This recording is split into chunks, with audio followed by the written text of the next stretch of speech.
Speaker, it's my pleasure to yield 3 minutes to Mr. Moran of Texas, the author of one of the measures in the bill. Gentleman from Texas is recognized. Thank you, Mr. Speaker. First, let me thank Judiciary Chairman Mr. Jim Jordan of Ohio, my colleagues Mr. Diaz-Balart of Florida, Mr. McClintock of California, and Mr. Green of Tennessee for working so diligently on this comprehensive border security package, one that will work to physically secure our borders, protect the sovereignty of our nation, protect the lives, livelihoods, and property of our current American citizens and those that are here legally, and give hope to those from outside our country who seek to find a better life here by restoring surety and sanity to the immigration process.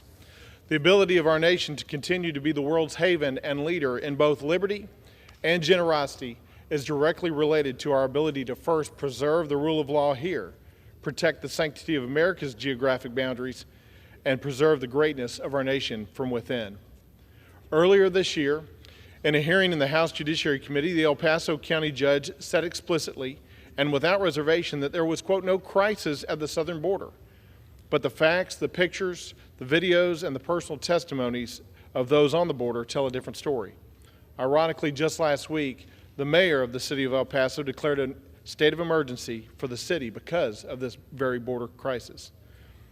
For 2 years now, Secretary Mayorkas has told the American people that the Department of Homeland Security has, quote, operational control on the southern border, but we know better.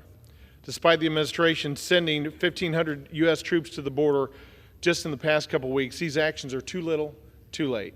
More correctly, they are illusory in nature. Though we do need additional personnel on the border, what we really need is an administration with the resolve to simply enforce the rule of law and put American families ahead of politics. For too long, this administration has turned a blind eye to the crisis at the southern border.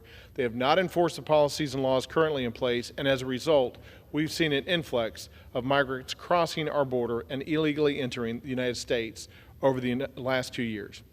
These 11th hour measures taken by the Secretary of Homeland Security will sadly have a little to no effect on stopping this historic surge because there is no will, no resolve, and no determination by the administration to stop this invasion.